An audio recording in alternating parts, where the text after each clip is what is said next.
Assalamualaikum warahmatullahi wabarakatuh.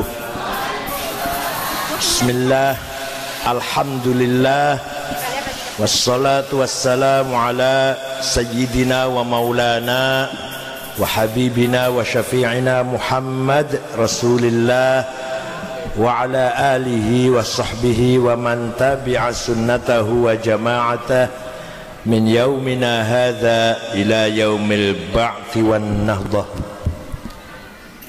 Sadat ulama wal masyayikh wal habaib, Sayyidil Habib al-Mukarram As-Sayyid Muhammad ibn Abdurrahman al-Attas hafizahullah al-Mukarram Akhil Aziz Kiai Haji Muhammad Ghazali Musyrif Ma'had As-Sa'adah Al-Islamiyah Al-Islami,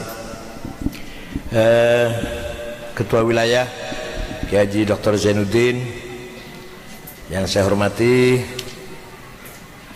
Bapak Sekda Bapak Haji Muhammad, ini Wali Kota Tangsel tahun 2020 apa tahun berapa? Sampai 2022 sampai 2022 itu 27.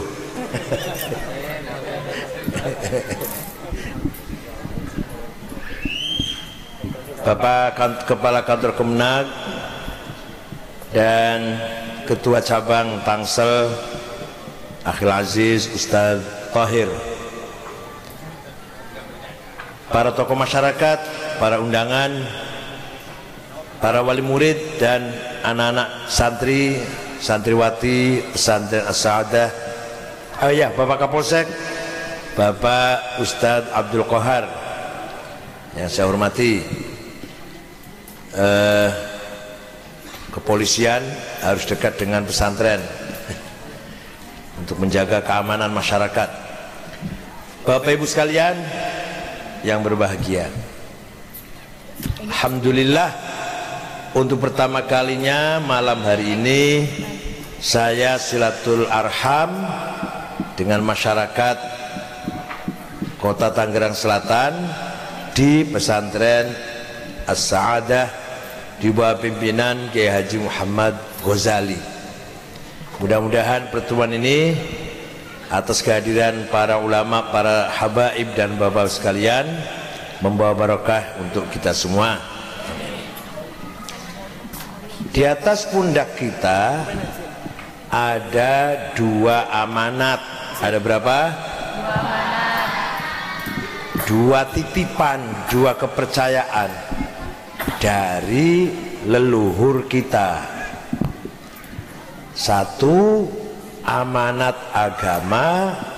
Dua, amanat watoniyah, amanat negara.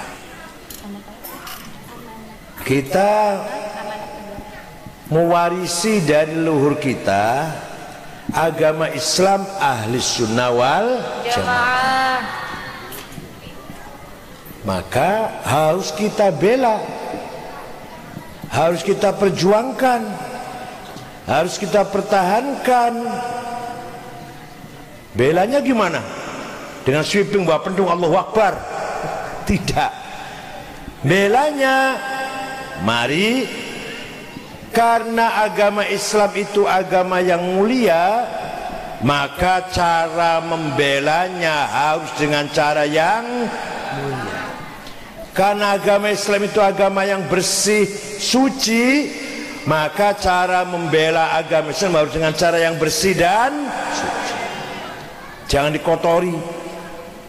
Karena agama Islam membawa ajaran akhlakul karimah. Ngerti semualah orang ini. Hadis innama bu'ithu, ngerti semua ini. Diutammima makarimal akhlak. Yang paling penting misi saya ini adalah membangun akhlakul karimah, kata Rasulullah. Jadi karena agama Islam itu agama yang mengajarkan akhlakul karimah, maka cara membela agama Islam harus dengan akhlakul karimah. Paham tidak? Tidak dengan kekerasan, tidak dengan menakut-nakuti teror, tidak dengan cara-cara yang tidak terpuji atau kotor. Salah. Malah justru menjadikan agama Islam kotor, agama Islam tidak mulia, agama Islam tidak dihormati, karena yang belanya, cara membelanya dengan cara-cara yang tidak bermartabat, tidak berakhlak. Ringkas cerita, saya kalau cerita rinci 2 tahun, ini ringkasnya saja. Rasulullah SAW sudah hijrah di Madinah sudah 8 tahun. Rasulullah dulu dan para sahabatnya keluar dari kota Mekah dengan sembunyi-sembunyi, dengan sembunyi-sembunyi. Sekarang beliau akan kembali ke kota Mekah dengan gagah dan berani, diikuti oleh para sahabat kurang lebih 15.000 sahabat. Berangkat dari Madinah rombongan sampai ke Mekah, sebelum masuk kota nginep dulu, berkemah di luar kota Mekah. Malam-malam semua menyalakan obor. Sayyidina Abbas, pamannya Rasul, belum masuk Islam waktu itu, belum masuk Islam. Dan Abu Sufyan naik ke bukit melihat rombongan keponakannya dari Madinah datang dengan kekuatan yang sangat luar biasa. Abu Sufyan dengan Sayyidina Abbas dengan yang lain-lain, wah udah besok Mekah berdarah-darah, udah besok banjir darah Mekah ini, rumah nanti kebakar semua, itu habis rumah-rumah ini, kita ini udah korban semua nanti. Muhammad akan balas dendam. Coba lihat, rombongannya besar, senjatanya lengkap, gagah-gagah, udah kita ini besok Mekah berdarah-darah, banjir darah besok ini.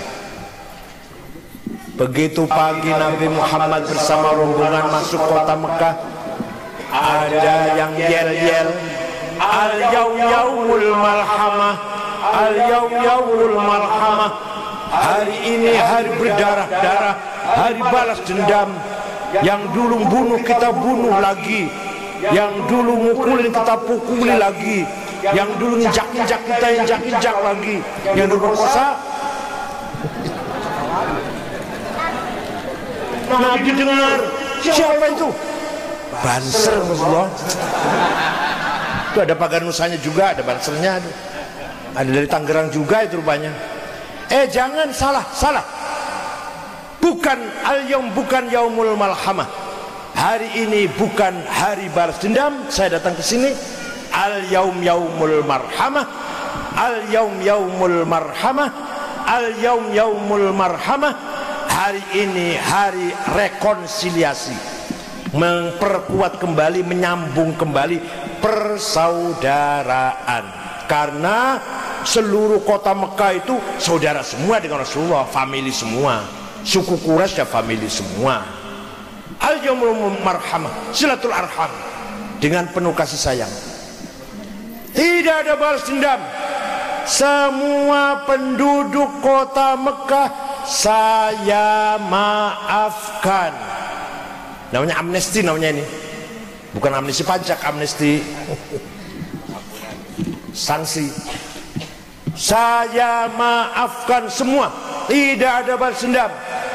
Barang siapa berlindung ke Masjidil Haram, saya jamin keamanannya, gak akan kita apa-apakan.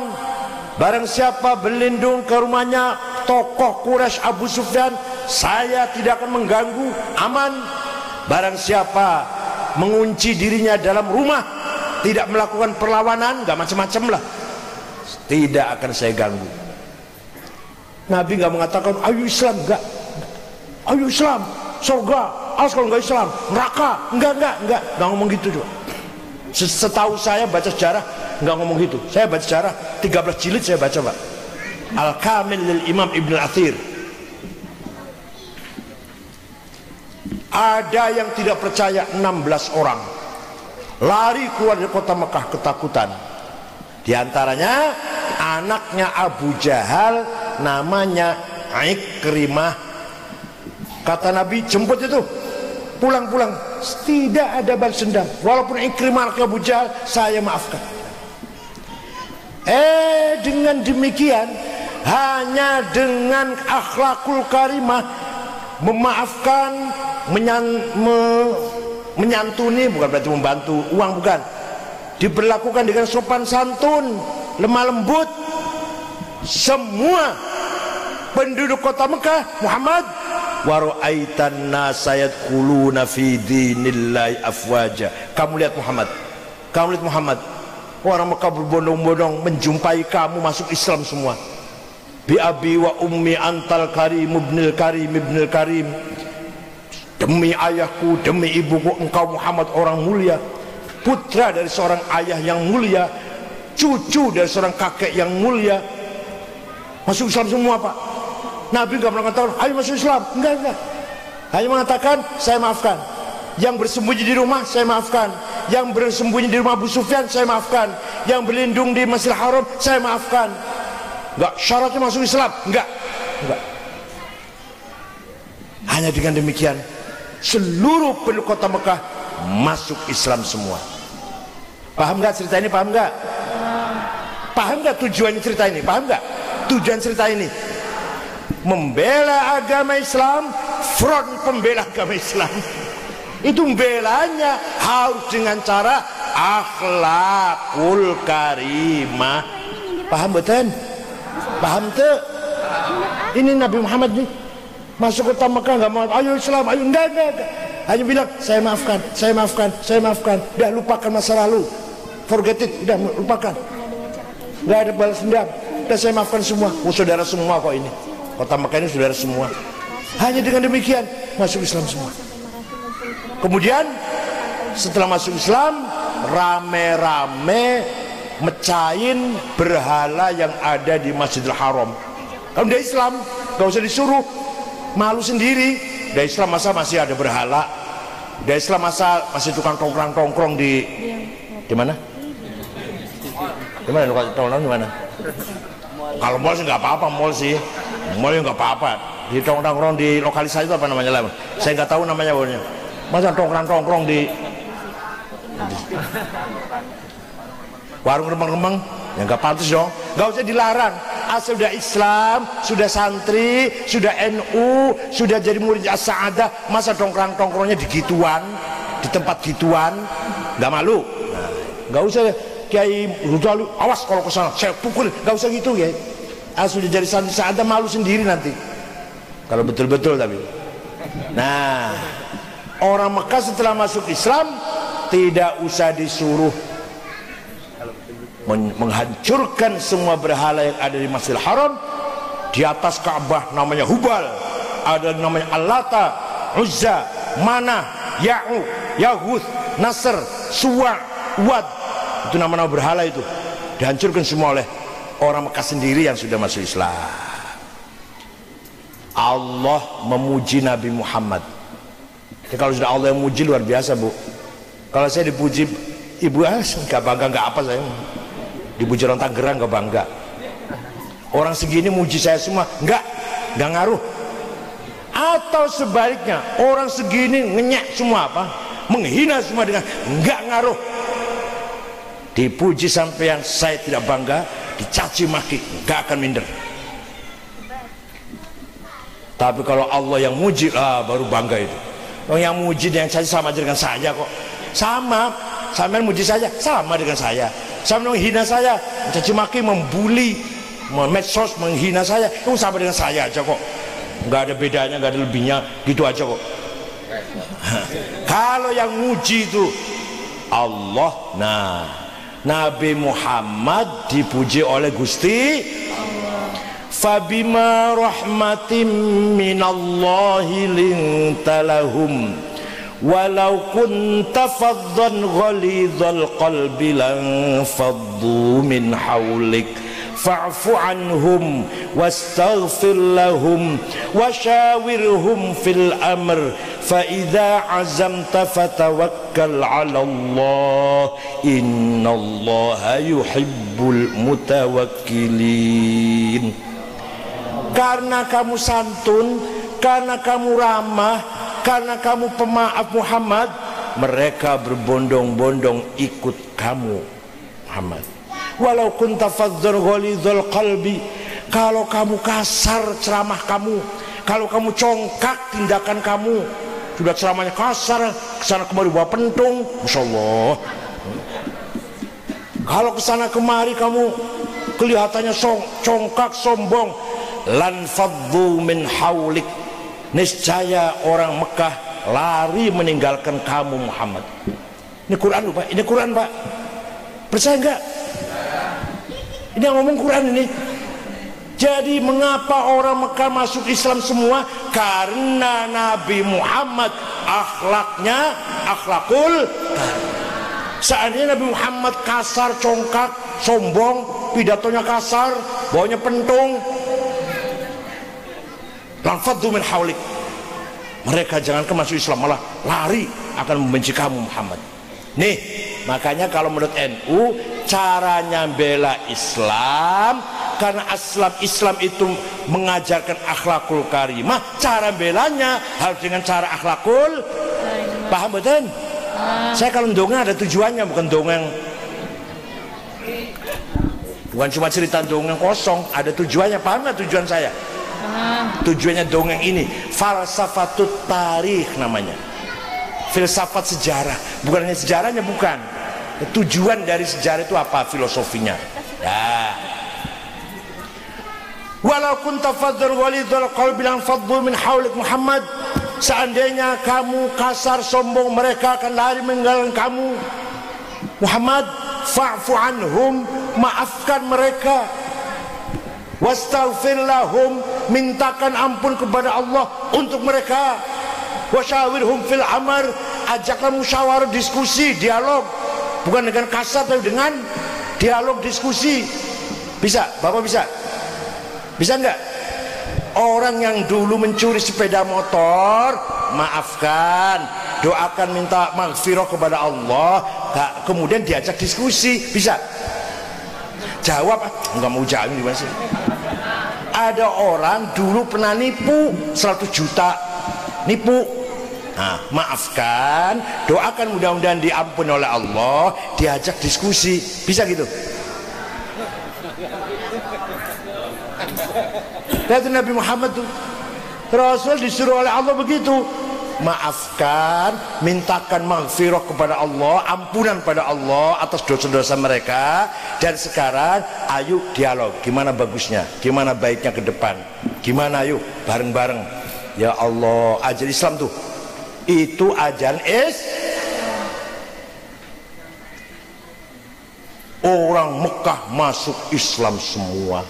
Maka jumlahnya orang Islam setelah Mekah masuk Islam lebih dari 100.000. Paham udah ya, dongengnya paham ya? Lebih dari 100. Tinggal ada 2 kota belum masuk Islam. Satu namanya kota Hunain. Berangkatlah Rasulullah bersama 100.000 lebih menuju kota Hunain. Di dalam perjalanan sombong, ujub, kami mayoritas. Alah, Hunain kecil, kalah. Kami 100.000 lebih, Hunain apa itu, kecil. Alah, selesai itu.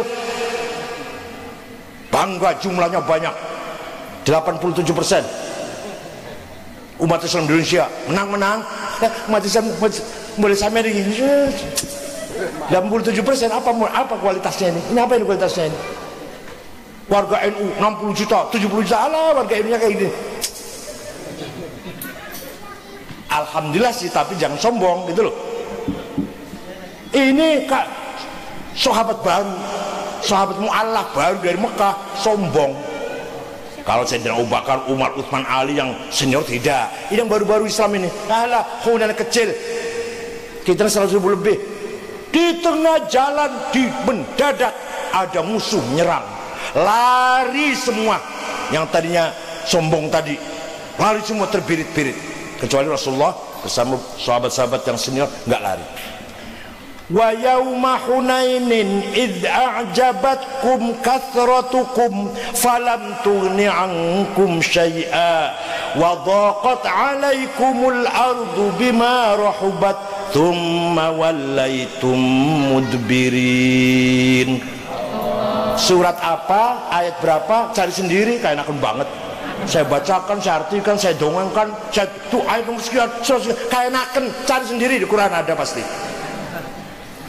Wa yauma hunainin id a'jabatkum kathratukum, ketika kejadian di Hunain kamu sekalian sombong, hanya mengandalkan menyombongkan kathratukum, jumlahnya banyak, kuantitas. Falam tughni ankum syai'a, percuma jumlah banyak itu, percuma. Kalau pilkada lumayan sih, kalau pilkada asal banyak aja jumlahnya, gak lihat kualitas, gak lihat, sebenarnya kuantitas. Kalau pilkada percuma, jumlahmu yang banyak hanya apa, tapi tidak berkualitas, hanya mengadakan jumlah. Falam tughni ankum syai'a, gak ada artinya itu, percuma itu. Wa dhaqat 'alaikumul ardu wa rahabat, kamu ketakutan lari terbirit-birit, tsumma wallaitum mudbirin, lari meninggalkan Rasulullah sallallahu alaihi wasallam. Nah, akhirnya Rasulullah panggil-panggil, udah kumpul lagi, terkonsolidasi lagi, dan musuh dikalahkan. Ini ceritanya gitulah. Ini kalau rinci 2 tahun, kalau rinci dongeng begini nih. Apa kesimpulannya? Ini apa kesimpulannya? Kita tidak boleh hanya membanggakan jumlah, yang harus kita bangga ada kualitas. Orang Yahudi itu sedunia 16 juta, orang Islam 1,5 miliar, tapi yang pegang bank dunia Yahudi, senjata Yahudi, parfum Yahudi, merek-merek baju, sepatu Yahudi. Yang Islamnya bensin 2 tak, tambal ban,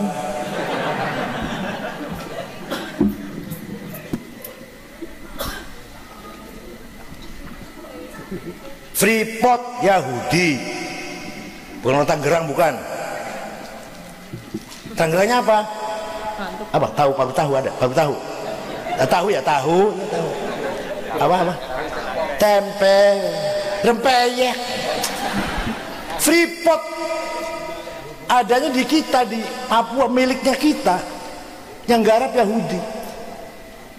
Tangerangnya rempeyek, tauco ngerti enggak? Yang hitam itu, yang enggak, ampasnya kecap hitam-hitam lu, kacang hitam, tauco. Ada lagi bahasa Cirebon, semayi, ampasnya kelapa masih dimasak, semayi namanya. Jumlah banyak, kelasnya kelas tempe, jumlah besar, kelasnya kelas rempeyek. Nah ini, nah ringkas cerita, Rasulullah selesai Hunain, masuk Islam semua, kalah lah, berangkat satu lagi kota Taif, yang dulu pernah Rasulullah dilempari batu ketika 1 bulan dakwah di kota Taif, tidak berhasil 1 orang pun yang masuk Islam, pulang diusir dari Taif dengan dilempari batu, kakinya sampai berdarah-darah. Waktu itu hanya ditemani 1 orang namanya Zaid bin Harithah. Wah, sejarahnya kalau dongeng panjang. Udah, ringkasnya begini, Taif Islam, udah gitulah, dah Taif Islam. Sekarang Rasulullah mendapatkan ghanimah, rampasan perang, ribuan sapi, ribuan onta, ribuan kambing. Nggak ada deposito, nggak ada deposito, cek nggak ada waktu itu. Digiring, dikumpulkan di kota Ja'ronah. Tahu kota Ja'ronah? Yang sudah haji tahu, yang sudah umroh. Sambil Rasulullah ngambil ihram, Siti Aisyah sedang haid, sedang men, maka Siti Aisyah tidak ngambil ihram di Ja'ronah, ngambilnya di, Pak Haji jawab, Tan'im, yang hanya 4 kilo dari kota Mekah. Kalau Ja'ronah 28 kilo. Nah, dikumpulkan sapi-sapi, onta, kambing di Ja'ronah, dibagi. Sebelum ambil ihram, bagi-bagi itu dulu. Kali ini baginya tidak sama dengan yang sudah-sudah. Aneh sekali. Bagi-baginya aneh. Nggak seperti yang sudah-sudah, kalau menang perang maka bagi-baginya ini beda ini. Yang senior Abu Bakar, Umar, Utsman, Ali, Sa'ad, Sa'id, Thalhah, Zubair nggak dikasih. Yang mu'alaf walaupun konglomerat 100 onta Abu Sufyan, Al-Bakhtari 100 sapi, yang lain-lain mu'alaf walaupun kaya 100 kambing. Yang Abu Bakar, Umar, Utsman, Ali, Sa'ad, Sa'id, Thalhah, Zubair, Al-bin Auf, Amir bin Jarrah gak dikasih sama sekali. Yang lain diem. Abu Bakar, Umar ya sam'an wa ta'at. Paham ya? Paham? Sudah? Paham? Tiba-tiba dari belakang ada sahabat yang maju ke depan, namanya Dzil Khuwaisir. Siapa? Orangnya kata Imam Nawawi, bukan kata saya loh, bukan kata saya ngerti apa, saya nggak ngerti apa-apa saya. Kata Imam Abu Zakaria Muhyiddin An-Nawawi yang ngarang syarah Sahih Muslim, silakan baca Kitabuz Zakah Babul Qismah. Orangnya Dzil Khuwaisir, kata Imam Nawawi, kurus, botak, jenggotnya panjang, jidatnya hitam, gamisnya cingkrang. Tenang, saya itu tenang. Enggak, bukan karangan saya, bukan. Betul. Wallahi bukan pangkasan. Silakan baca. Dari Dzil Khuwaisir maju ke depan, Dzil Khuwaisir maju ke depan sambil malang kerik. Apa malang itu apa? Ya. I'dil ya Muhammad. Bagi-bagi yang beres dong. Jangan semaumu saja. Rasulullah jawab, waihak, cilakalah kamu. Ma'a'dala fil ardi minni. Yang saya lakukan ini adalah perintah Allah, bukan kemauan saya. Bukan kemauan saya. Maunya saya seperti biasa lah, maunya lah biasa lah. Ini perintah Allah begini nih. Orang itu dijawab begitu, ngeloyor. Apa ngeloyor itu apa? Yang ngeloyor pergi. Nabi SAW memberikan informasi A1. Informasi dini A1 ini bahasanya intel ini. Nah, Nabi memberikan ramalan nih, ramalan bahasa kampungan. Nah, bahasanya orang intel, informasi dini A1. Apa kajian apa Rasulullah ngendikan apa? Bersabda apa? Sayakhruju min di'di hadzal rajul qaumun yatlunal qur'ana wa la yujawizu halaqimahum hum syarrul khalqi wal khaliqah lastu minhum wa laysu minna. Nanti besok dari umat Islam ada orang seperti ini nih. Seperti ini ada orang. Apa?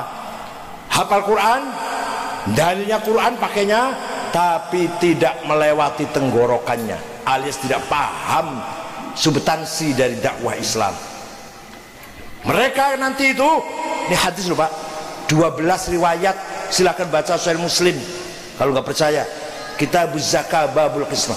Mereka itu syarrul khalqi, sejelek-jelek manusia, wal khaliqah, lebih jelek daripada binatang. Bahaim, khaliqah itu mananya binatang. Lastu minhum, saya tidak termasuk mereka. Walaisu minna, dan mereka tidak termasuk saya. Hadis nih Pak, Sahih Muslim. Percaya nggak? Nanti akan muncul dari umatku, umat Islam, orang seperti ini nih, hafal Quran, dalilnya Quran, tapi nggak paham. Malah Quran jadikan politik, untuk menang politik. Mereka itu lebih jahat daripada binatang. Saya tidak termasuk mereka, mereka tidak termasuk saya. Ramalan Rasulullah ini, ramalan lah, bahasa kampung aja lah. Ramalan Rasulullah ini terbukti Pak, terbukti. Tahun 40 Hijriah, bulan Ramadan, tanggal 25, tahun berapa? Jawab, tahun berapa? 40 Hijriah, tanggal, bulan Sayyidina Ali karramallahu wajhah khalifah Amirul Mukminin dibunuh. Yang bunuh siapa? Orang Kristen, Yahudi, Majusi? Bukan, orang Islam. Oh ya, orang Islam itu itu tatonya depan belakang gambar ular, gambar buaya, gambar kalajengking, anting-antingnya besar, kalungnya besar, hitam gelangnya.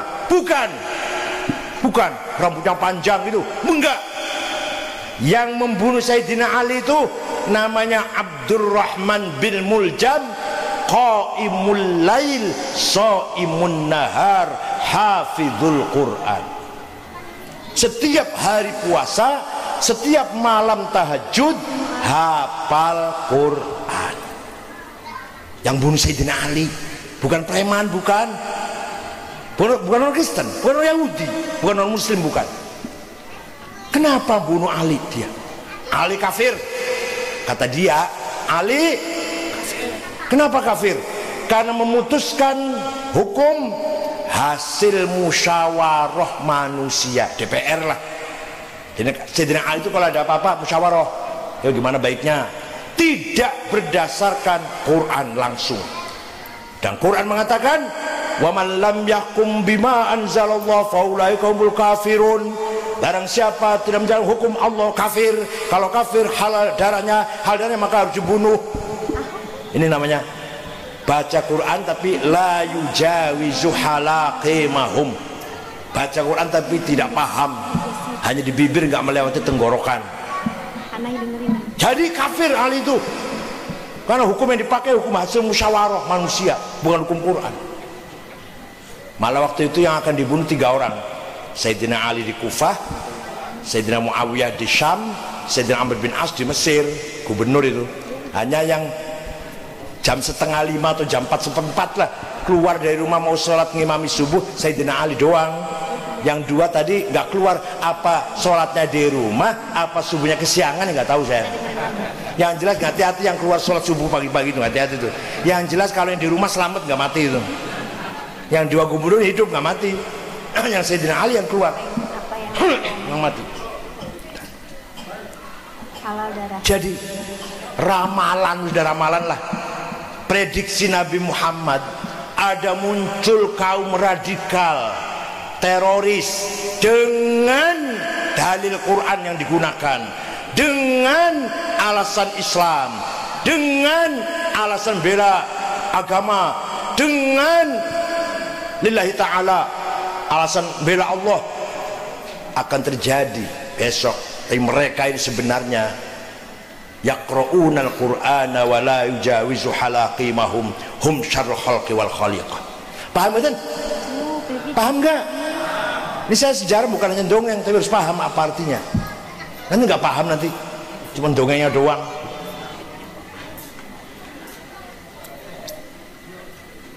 Anak kemarin Abdurrahman bin Muljam mentang-mentang pakai gamis jidat hitam, mengkafirkan awaluman aslama minas sibyan. Yang dikafirkan itu Sayyidina Ali, remaja pertama masuk Islam. Nggak pernah jahiliyah Nabi itu, Ali itu begitu balik masuk Islam sudah, nggak pernah ngalami jahiliyah dulu. Beda dengan Sayyidina Abu Bakar, Sayyidina Umar, dan Utsman, pernah jahiliyah dulu baru Islam. Sayyidina Ali begitu balik Islam sudah, nggak pernah musyrik. Sihir Rasulullah, menantu Rasulullah, Fatihu Khaybar, yang mengalahkan, yang menang dalam perang Khaybar, mimpin perang Khaybar, menang. Minas sabiqinal awwalin, dari orang senior pertama masuk Islam. Al-Mubasysyirin bil Jannah, orang 10 yang termasuk orang 10 yang sudah diberitahu akan pasti akan masuk surga. Abu Bakar, Umar, Utsman, Ali, Sa'ad, Sa'id, Tolha, Zubair, Amr bin Auf, Abu Ubaidah bin Jarrah. Orang 10 dia kasih tahu, kamu pasti masuk surga. Masya Allah, kalau saya dikasih tahu lah, libur puasa, udah pas mau surga, udah dikasih tahu lagi. Sayyidina Ali termasuk yang ini, termasuk salah satu orang 10 yang sudah dikasih tahu pasti masuk surga. Dikafirkan oleh anak kemarin dengan dalil Quran lagi ngafirkannya. Pantas nggak itu? Pantas nggak itu? Nggak pantas. Nah, ini kita sedang berada di situasi seperti kayak gini. Sedang berada kayak situasi seperti ini. Kalau dulu Wahabinya di Saudi sana, waktu Mbah Hashim bikin NU tahun 26, Wahabinya di Saudi sana 10 jam, 9 jam paling cepat lah pesawat 9 jam. NU lahir karena menyikapi Wahabi. Wahabi bongkar-bongkar kuburan di sana, hampir bongkar akan bongkar makamnya Rasulullah SAW, Sayyidina Abu Bakar Umar di masjid. Kalau Baqi Ma'al udah rata, udah kuburan sahabat di Ba'la, di Baqi udah bongkar semua, udah rata. Tinggal Rasulullah, Sayyidina Abu Bakar, Sayyidina Umar ada di kamar masjid itu di pojok, akan dibongkar. Maka Kiai Hasyim Asy'ari kirim surat kepada Raja Abdul Aziz yang bawa Kiai Wahab, Kiai Zainul Arifin, pahlawan nasional, dua-duanya pahlawan nasional, yang dari Barus, pernah jadi Waperdam, wakil Perdana Menteri zaman Bung Karno, matinya setelah keserempet peluru sholat Idul Adha di Cikini bersama Bung Karno. Serempet peluru akan Bung Karno tembak, Bung Karno selamat, Zainul Arifin keserempet, satu setengah bulan wafat. Itu yang berangkat ke sana. Satu lagi Haji Hasan Gipo, orang kaya. Jadi kiai itu kalau kemana-mana harus bawa orang. Kalau nggak orang kaya repot nanti kiai-kiai itu. Jumpa dengan Raja Abdul Aziz, bawa suratnya Kiai Hasyim Asy'ari, masih ada suratnya Pak, masih itu. Pertama mengucapkan selamat atas keberhasilan Raja Abdul Aziz membangun kerajaan. Kedua, mohon agar imam dan khotib Masjidil Haramain digilir. Seminggu madhab Hanafi, seminggu kemudian madhab Maliki, seminggu kemudian madhab Syafi'i, seminggu madhab Hambali. Yang ketiga, jamaah haji atau umroh yang dari luar masuk ke Mekah Madinah diberi kebebasan ibadahnya, wudunya, sholatnya, hajinya, umrohnya sesuai dengan madhabnya masing-masing. Yang ketiga, mohon kuburan atau makom hadratil Rasul sallallahu alaihi wasallam Sayyidina Abu Bakar Umar jangan dibongkar. Wassalam, Haji Hasyim Asy'ari. Dibaca oleh Abdul Aziz. Yang 1 dan 2 gak diturutin, gak dikabulkan. Khotib dan imam semua orang Wahabi, gak pernah digilir yang lain. Dan jamaah haji atau umroh ibadah harus seperti sana, harus apa kata sana. Makanya kita ke Jabal Nur, Jabal Sur sulit, diawasi, dilarang. Ya boleh tapi diawasi, gak boleh macam-macam, gak boleh baca-baca, karena itu bid'ah. Yang pernah haji, pernah mengalami itu pasti tahu. Jadi permintaan Kiai Hasyim, 1, khotib dan imam digilir, tolak. Jamaah haji dan umroh ketika selama di sana diberi kebebasan cara ibadah sesuai dengan madhab masing-masing, ditolak. Yang dikabulkan hanya 1, tidak membongkar makom hadratir Rasul dan Sayyidina Abu Bakar Umar. Alhamdulillah.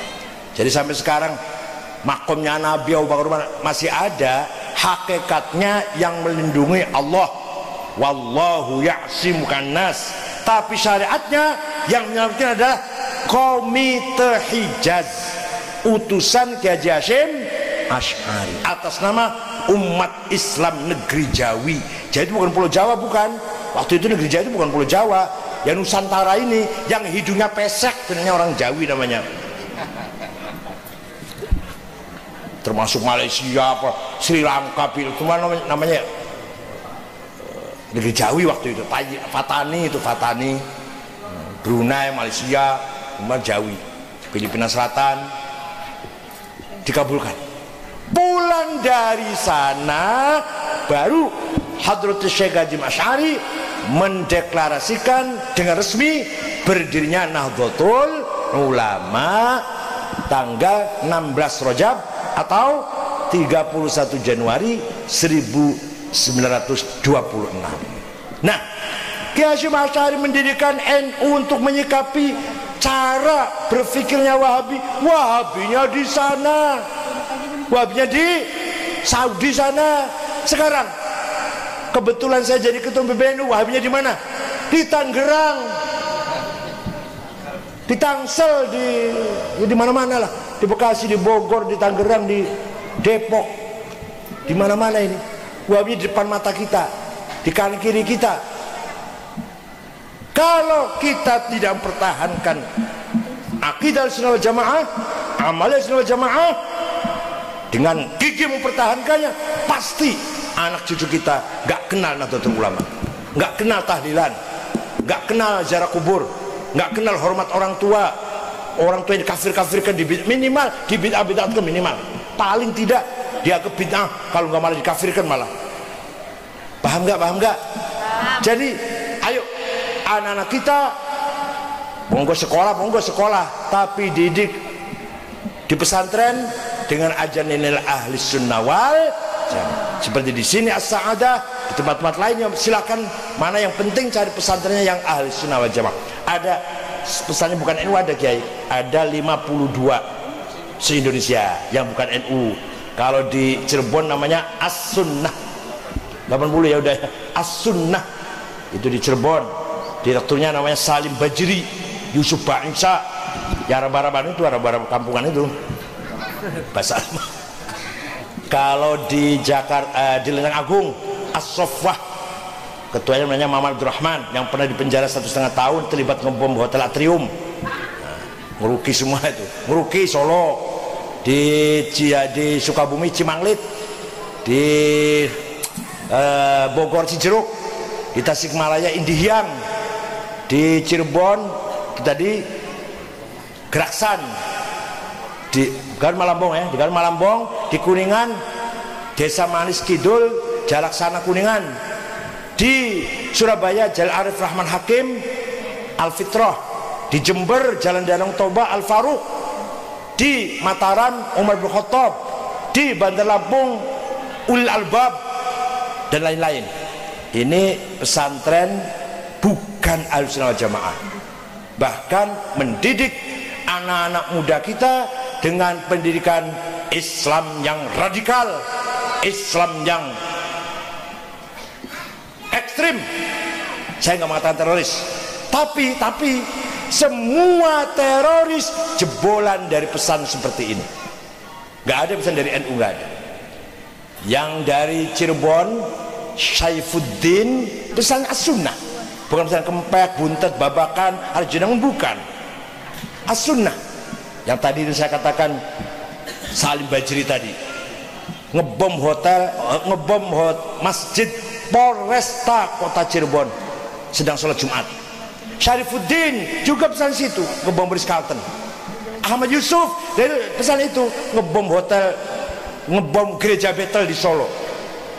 Walhasil sekarang Wahabinya sudah di kanan kiri kita. Awas jangan salah paham, nanti saya ceramah dituduh macam-macam. Wahabi bukan teroris, Wahabi bukan, bahkan Wahabi melarang teroris, melarang tindakan ngebom. Raja Salman kesini juga sepakat dengan pemerintah Indonesia menghabisi terorisme.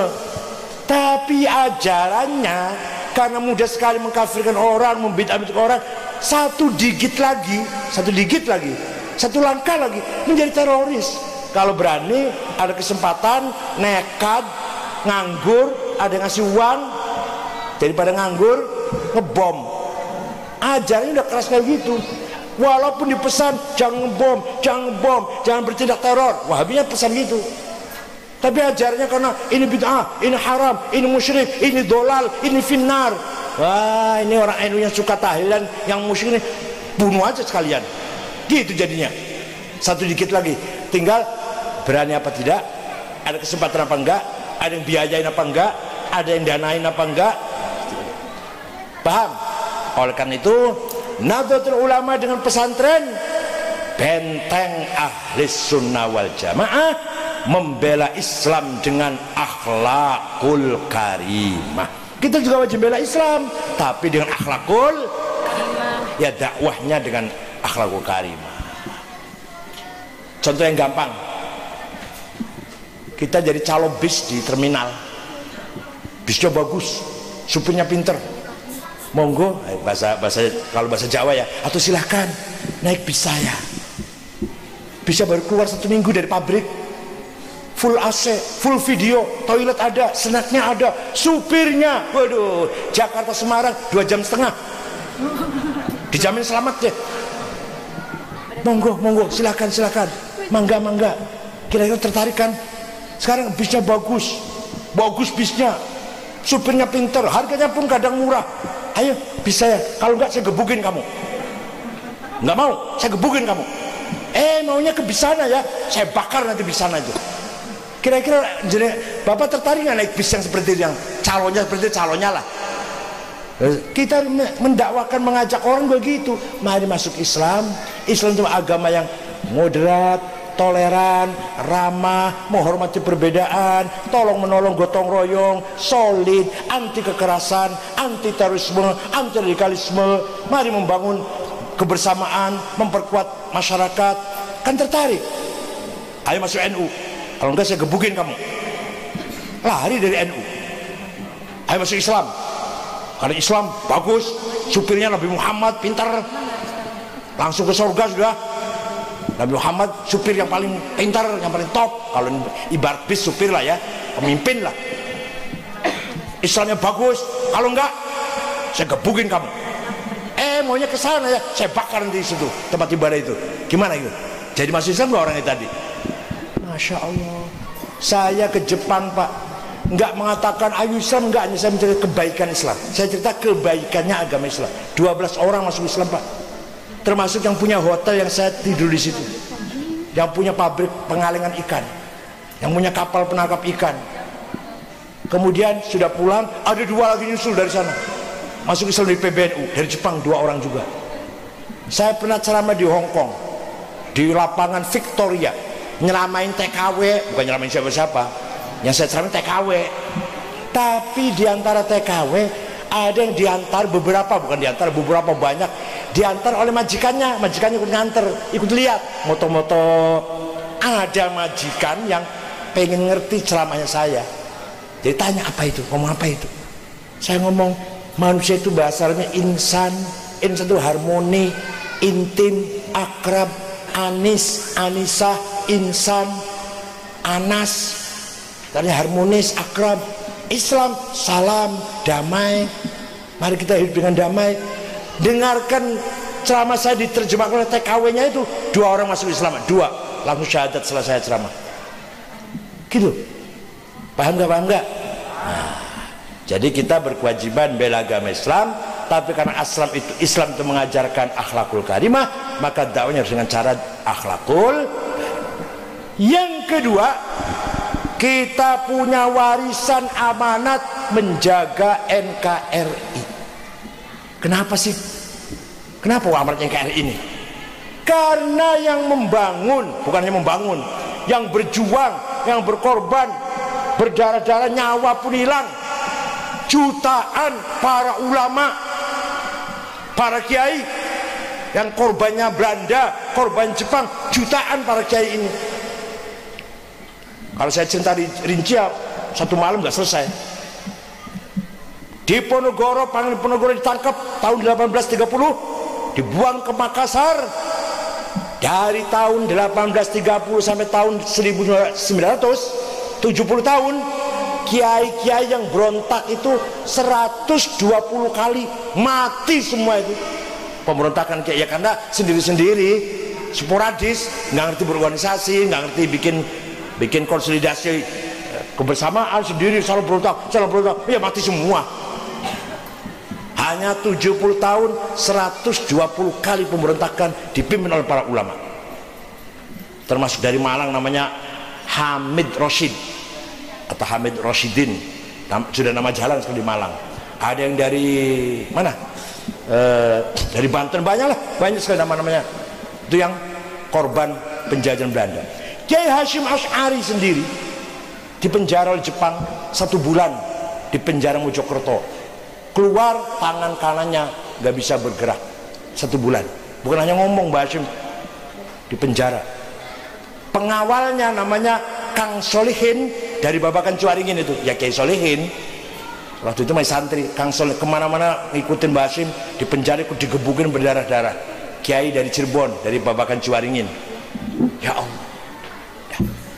Kiai Hashim Asy'ari tahun 14. Tahun berapa?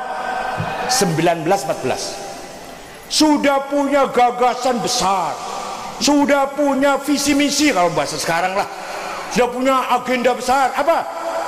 Menggabungkan Islam dan nasionalisme, Islam dan kebangsaan. Islam saja tanpa kebangsaan belum tentu bisa menyatukan manusia.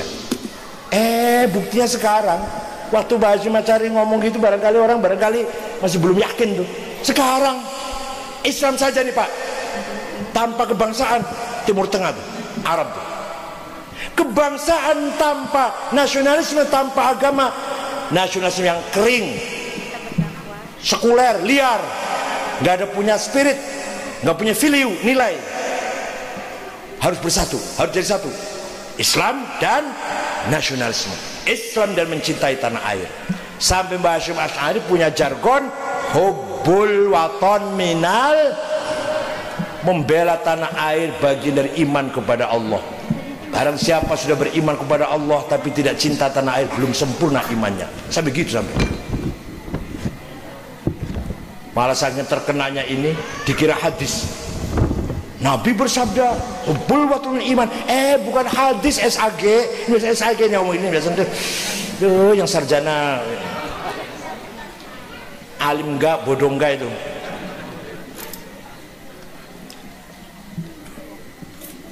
Saya di Timur Tengah 13 tahun setengah, S1 sampai S3, pulang bawa anak 4. Pernah di Mesir, pernah di Jordan, tapi lamanya di Mekah. Tidak ada ulama besar ya, ulama besar di Arab yang mengatakan hubbul waton iman. Tidak ada. Kalau ulama Islam. Jadi, tidak ada ulama nasionalis. Itu ceritanya lah. Yang nasionalis tidak ada ulama. Ulama besar nih, besar.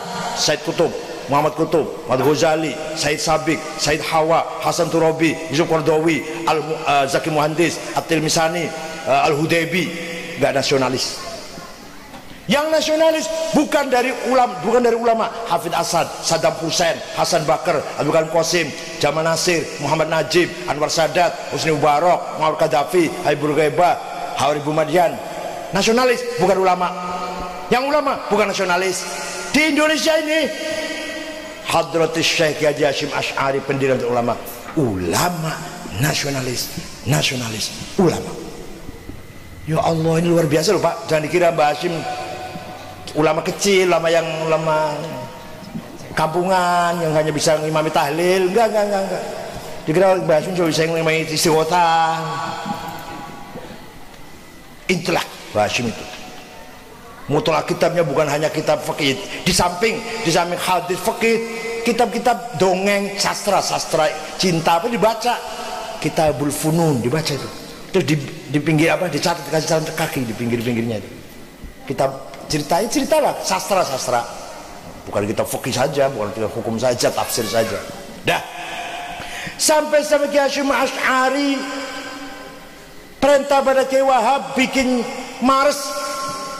Ya ahlal waton hubbul waton iman gitu ya. Walatun harman in hadwil waton Indonesia biladi anta ulwal fakhoma kulumayatika yauman tamihanyal qahimama. Wahai sebangsa tanah air, membela tanah air bagian dari iman. Jangan kalah. Kalau saya terjemahan gitulah. Terjemahan sekarang kurang gigit yang terjemahan. Jangan kalah. Sekarang siapa yang datang kemari menjajah, lawan, bunuh, yalqahimama, sampai mati, sampai jatuh, yalqahimama. Ya Allah, betapa nasionalismenya Kiai Hashim Asy'ari dan para kiai. Terus ada yang waktu saya ceramah di Polda Jawa Timur, ada yang angkat tangan, bela tanah air kok pakai nyanyi bahasa Arab. Cinta tanah air, bela tanah air nyanyi pakai bahasa Arab. Gimana itu? Yang diajak ngomong siapa? Paham ke bahasa Arab? Saya jawab cepet, saya cerdas, cepat jawabnya, nggak mikir. Supaya Belanda tidak paham. Coba kalau bahasa Indonesia, paham, tangkep itu. Masa pakai ya, mari kita lawan penjajah sampai mati, masa gitu? Ditangkep duluan. Ini pakai bahasa Arab, ya watan hubbul watan iman wala ta'un adman inadul watan kullu mayatika yauman yalqahimam taumihan yalqahimama. Siapa yang datang kemari akan menjajah, lawan sampai mati, sampai mereka mati, himama yalqahimama, jatuh berdarah-darah mati. Belanda dengar, oh sedang tahlilan itu, ya nah. Oh sedang baca selawat itu, ya. Dikira nggak ngerti politik sama kiai. Ya, paham ya. Tahun 36 Muktamar Banjarmasin, Kalimantan Selatan. Mbah Hashim rawuh, Mbah Wahid rawuh, bapaknya Gus Dur, Ki Wahab rawuh, datang. Yang datang pakai sarung, pakai bakyak, baju koko, kayak baju Pak Sekda, kopiah, insya Allah. Kampungan, desa, nggak intelek, nggak sembarangan. Bakyak itu singkatan dari al-baqa wal yakin. Bakyak itu sendal yang dari kayu itu loh. Itu singkatan bakyak, itu singkatan dari al-baqa wal yakin. Selalu bersama Allah. Wow, itu simbolnya. Simboliknya itu. Nah kalau pakai sepatu beli harganya 10 juta nggak ada artinya. Sarung itu asalnya syar'an, mengamalkan syariat Islam, sholat, ibadah. Orang Banyumas, Cilacap, Purwokerto, Gombong, Purbalingga, Banjarnegara nggak bisa syar'an, syarngan. Nah, kalau panggil nama saya aja Sangit Ngakil, orang Banyumas. Sallallahu alaihi wasallam, Allah simun ngalim, sapangat Rasulullah, alhamdulillah ngalamin. Banyumas, ada nggak orang Banyumas ini? Nggak ada ya? Cilacap, Banjarnegara, Purbalingga.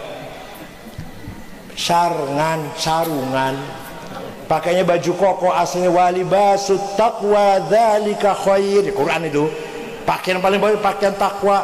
Ngomong takwa aja nggak enak rupanya pakai, nanti dikira apa mempersulit orang. Udah koko nggak apa-apa lah, yang penting artinya, tujuannya. Kopiah ini, kopiah kepala walaupun pinter, cerdas, ilmunya banyak, jangan ditonjolkan, tapi disembunyikan. Sembunyi itu bahasa Arabnya khufyah, kopiah. Jadi orang pakai kopiah ini orang yang tidak sombong, itu artinya.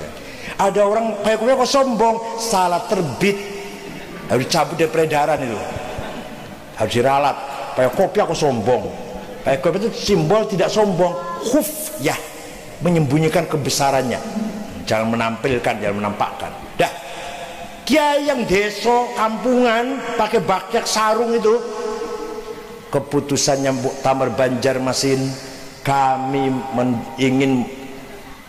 menginginkan berdirinya Indonesia negara Darussalam, negara yang damai, bukan negara Islam, bukan negara kafir, yang damai, yang hidup bersama, antar agama, antar suku, antar etnik, semua diberlakukan sama, hak saya sama, kewajibannya sama. Paham nggak? Namanya Darussalam.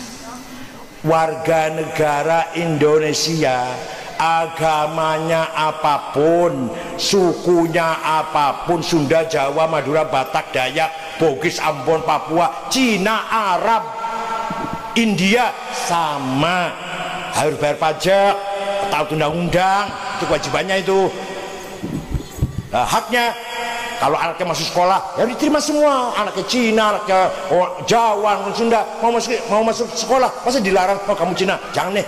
Oh kamu ini Arab ini, jangan. Begitu enggak? Ayo masuk.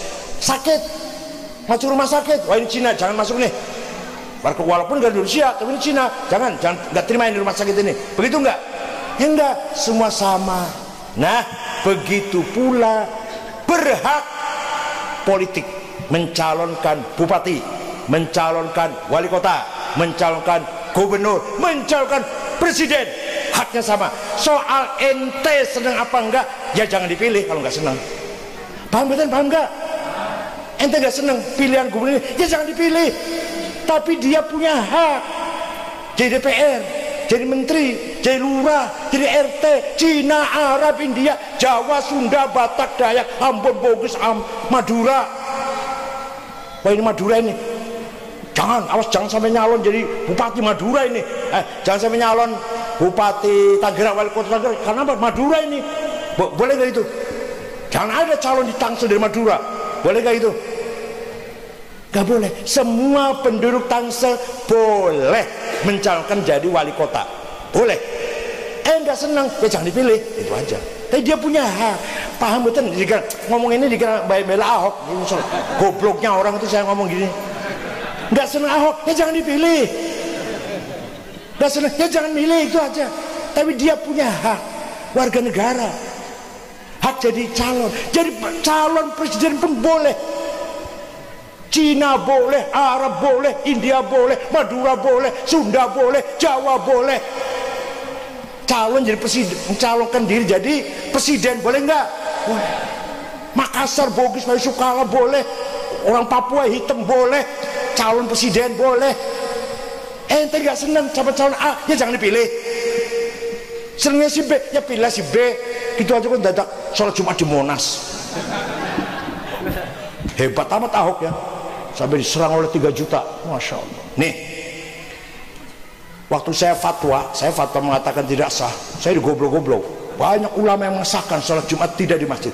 Saya ngerti, dikira saya goblok banget apa? Tapi sholat Jumat di rumahnya yang normal. Karena masjidnya ini lagi dicat, kotor, sholatnya di halaman boleh. Masjidnya khawatirkan ambruk, ini sudah kelihatan. Sholatnya sementara di luar boleh, normal. Lillahi ta'ala. Tapi yang sholat Jumat di Monas kemarin, tahakkukul ubudiyah 0. Hakikatnya ibadah 0. Kalau kita sholat Jumat di lapangan pun boleh, kalau masjidnya memang ada masalah lah. Sholatnya di halamannya boleh, tapi lillahi. Nah kalau sholat di Monas apa kemarin?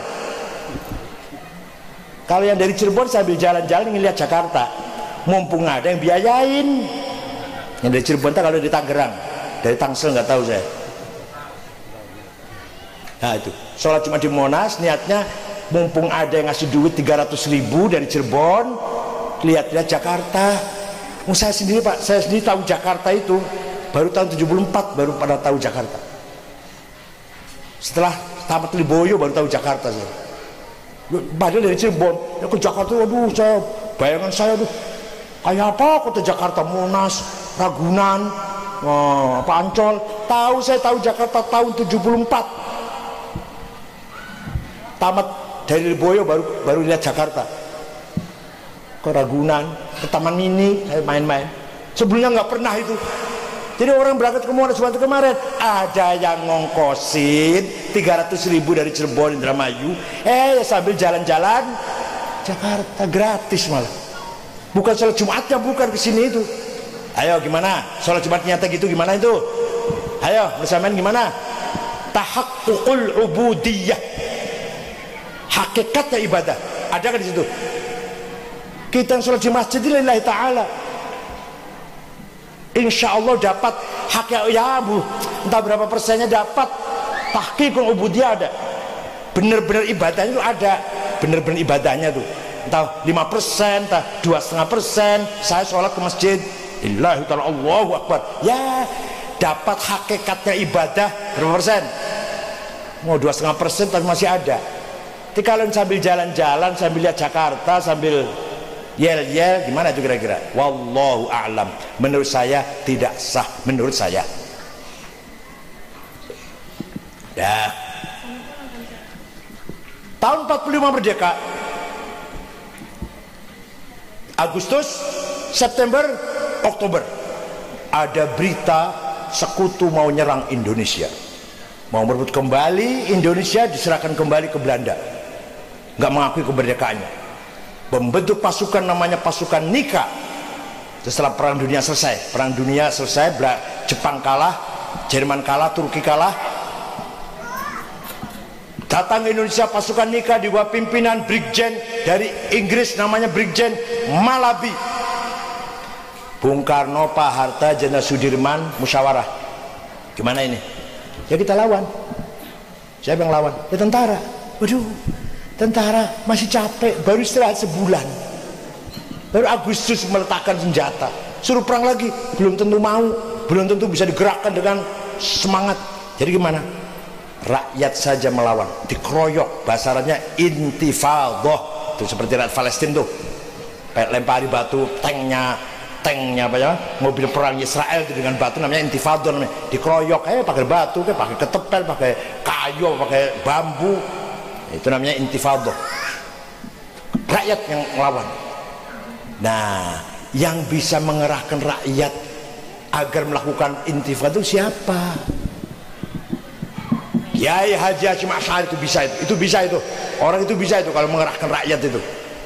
Maka Presiden Bung Karno, Pak Hatta dan Sudirman kirim utusan menghadap Kiai Haji Hasyim Asy'ari. Kiai Hasyim Asy'ari setelah mendengar permintaannya Bung Karno, mengumpulkan kiai-kiai dari Menes Banten, Kiai Abdurrahman, dari Betawi Guru Marzuki, dari Bogor Ajengan Pagentongan Abdul Hamid, dari Limunding Abdul Halim Limunding Majalengka, dari Cirebon Kiai Abbas Buntat, Kiai Amin Babakan Cuaringin, Kiai Sanusi Babakan Cuaringin, Kiai Satori Arjawinangun, Kiai Sujai Segeran Indramayu, dari Semarang Kiai Ridwan, dari Lasem Kiai Maksum, dari Kudus Raden Asnawi Kudus, dari Cepu Kiai Ihsan, dari Lombok Tengah Kiai Faisal, kumpul di Tebuireng, dari Jember, dari semua kiai. 2 hari 2 malam, tanggal 20 Oktober, tanggal 22 Oktober menghasilkan keputusan resolusi jihad Hasyim Asy'ari. Apa kata Mbah Hasyim? Membela tanah air, ad-difa' 'anil watan fardu ain yajibu 'ala kulli muwatin. Membela tanah air wajib semuanya, fardu ain. Yang kaya, yang miskin, yang goblok, yang pintar, yang semua wajib. Seperti sholat, semua wajib, fardu ain namanya. Barang siapa mati dalam rangka membela tanah air, syahid. Man mata li ajli watani mata syahidan. Barang siapa mati membela tanah air, mati syahid. Barang siapa waman khana li watani halalun damuhu walam yakun kafiran. Barang siapa ada orang Islam bela Belanda, bela penjajah, jadi mata-matanya atau apalah, dibayar berapa gitu, boleh dibunuh walaupun tidak kafir. Coba Mbah Hasyim Asy'ari nggak mau mengkafirkan orang, nggak pernah mengkafirkan orang. Ada orang Islam membela Belanda, bunuh boleh, boleh dibunuh itu, pengkhianat, khana ala watani. Tapi yang jangan dikafirkan, Islam tetap Islam dia, gitu loh Mbah Hasyim. Ya Allah, luar biasa, nggak pernah mengkafirkan orang. Asal orang itu sudah agama Islam, ya apalagi sholat, ya udah nggak boleh dikafirkan. Man qala la ilaha illallah, nggak boleh dikafirkan kalau dia mengucapkan la ilaha illallah Muhammadur Rasulullah. Tapi kok bela Belanda, pihak Belanda, mata-matanya Belanda, bunuh, kata Mbah Hasyim. Terjadi peperangan tanggal 10 November. Ya Allah, peperangannya tidak seimbang. Mereka senjatanya lengkap, di sini senjata apa adanya. Yang ditunjuk komandan umum Kiai Abbas dari Buntet Cirebon, tangan kanannya dari Ki Wahab. Saya tadinya mengira Ki Wahab pemimpin umum, ya ternyata yang benar Ki Abbas. Saya baca sekali lagi, saya ulang baca, komandan umumnya Ki Abbas. Mengambil markas komando di sebuah rumah di desa Siwalan Kerto, Gang Pabrik Kulit, Jalan Ahmad Yani, desanya Khofifah, Menteri Sosial itu desanya itu di rumah situ ada markas komando, komandan umum di situ. Perang terjadi tidak seimbang. Hari pertama perang, pertama hari tahun 10 November, Brigjen Malabi mobilnya meledak. Ada yang masang bom. Yang masang bom siapa? Bukan tentara, santri Tebuireng, namanya Harun. Ya Allah, paham nggak? Paham nggak? Jadi hari pertama komandan nikah mati, mobilnya meledak. Malabi mati, pengawalnya mati, supirnya mati. Harun larinya kurang jauh, malah lihat ingin tahu hasilnya apa, mati juga jadinya. Dikira mercon apa? Mati juga Harun, mati syahid. Ada santri namanya Asy'ari naik ke atapnya Hotel Orient, sampai sekarang masih ada hotel itu, hanya ganti nama Hotel Majapahit, masih tetap bangunannya. Menurunkan bendera Belanda, dirobek-robek, mengibarkan merah putih. Santri itu bukan tentara, bukan. ditembaki dari bawah, ditembaki, selamat dia.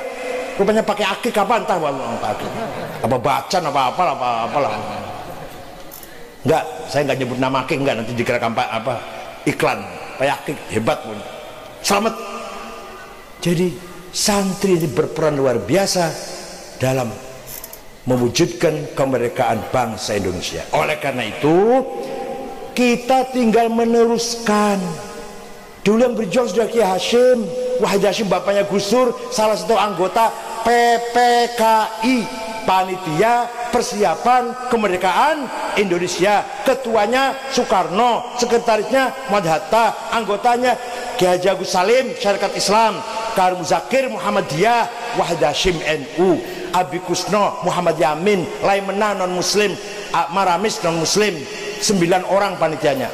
NU ikut jadi panitia, artinya NU menjadi salah satu pendiri negara Republik Indonesia ini. Makanya kalau ada orang nggak tahu menau, nggak ikut berjuang, apalagi berdarah-darah, langsung khilafah, yopo iki,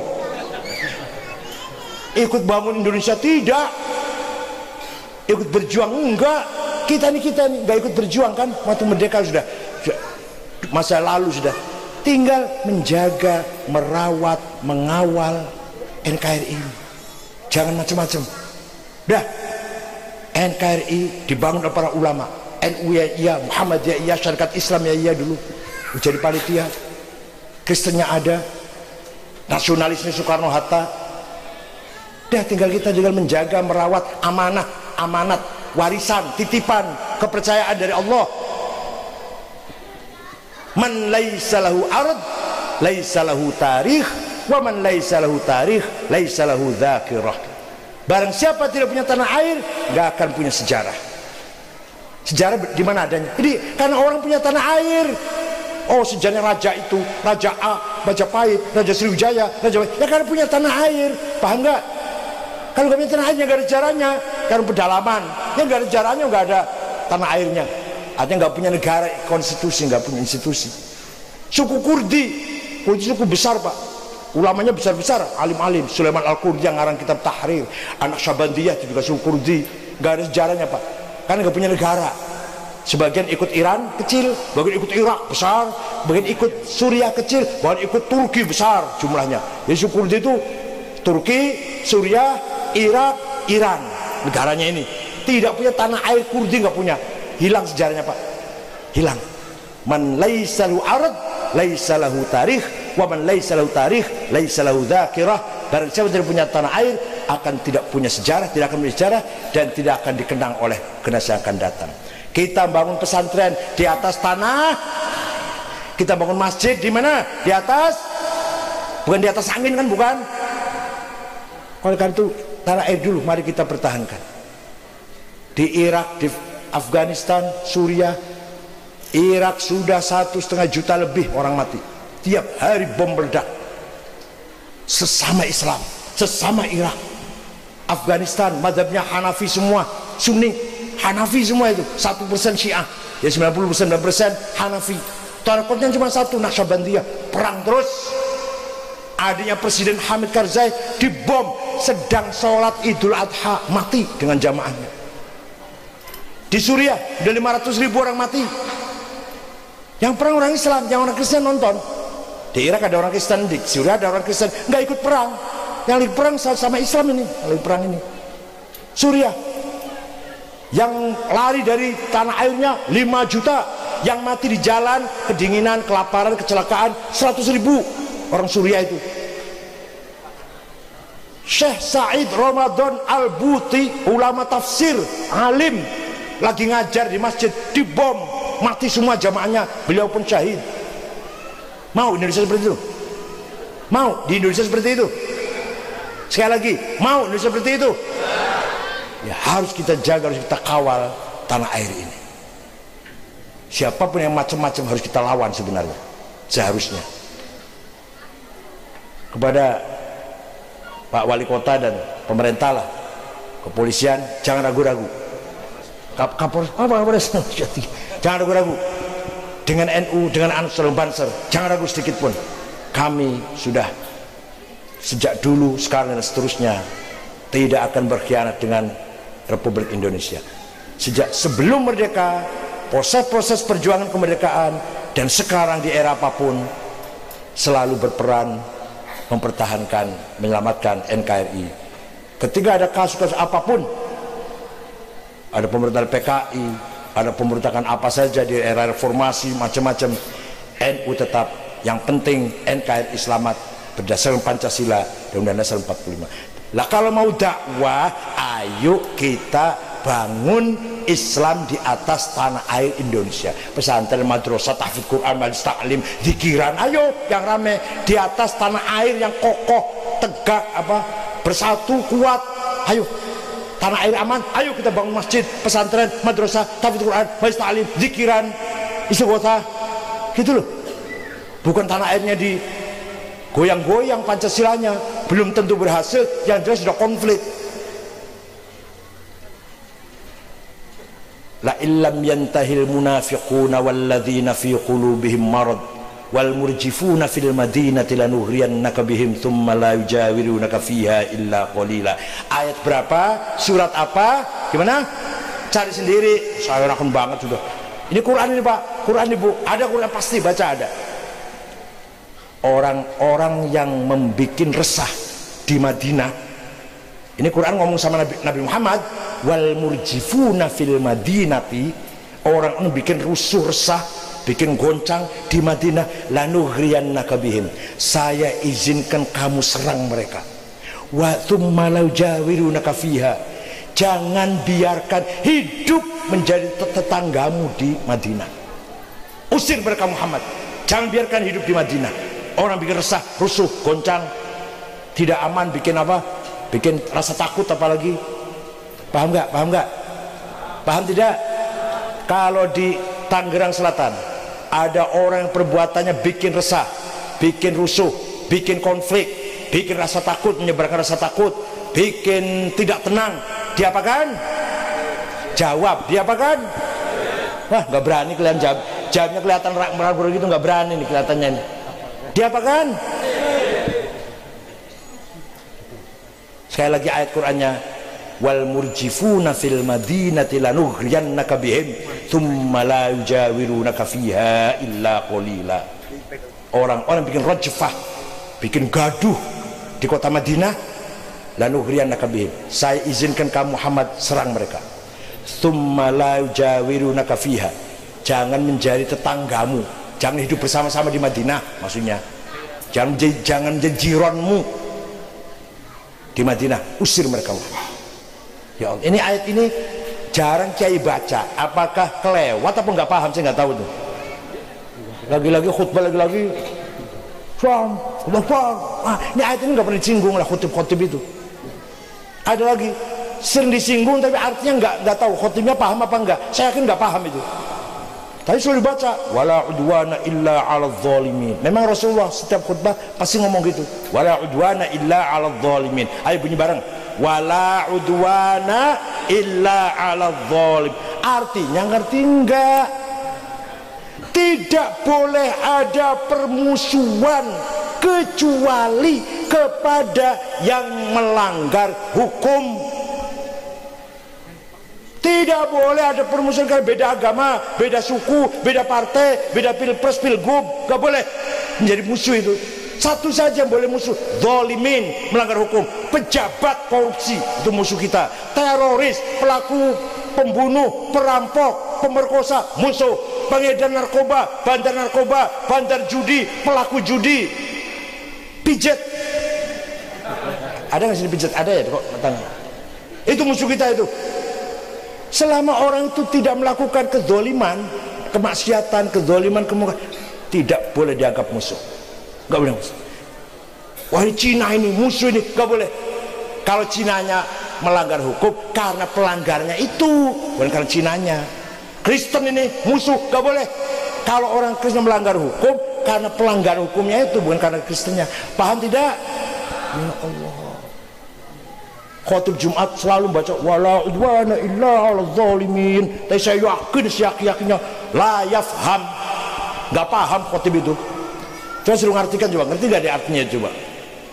Artinya tidak boleh ada permusuhan, la adawata wala baghdha'a, tidak boleh ada kebencian, ada permusuhan kecuali kepada yang melanggar undang-undang, melanggar hukum. Teroris, pembunuh, perampok, penjahat, itu musuh itu. Narkoba, judi, pejabat korupsi, itu musuh itu. Gitu ya. Mudah-mudahan pesan as-sa'adah fi barakatillah wa rahmatihi wa syafaati Rasulullah. Mudah-mudahan as-sa'adah semakin berkah, semakin maju, mendapat pertolongan Allah, barakah Allah dan syafaat Rasulullah SAW. Murid-muridnya menjadi jebolannya, outputnya, alumni menjadi orang-orang min ibadillahi sholihin. Syukur-syukur minal ulama al-mujtahidin wal mujahidin, mudah-mudahan. Dan Kiai Ghazali mudah-mudahan tawil umur fi ta'atillah wa ta'ati rasulih wa khidmatil ilm, panjang umur dan walafiat dalam rangka melayani para santri-santri yang mencari ilmu agama. Syukran wa dumtum fil khair wal barakati wan najah, wallahul muwaffiq lakum thariq. Wassalamualaikum warahmatullahi wabarakatuh.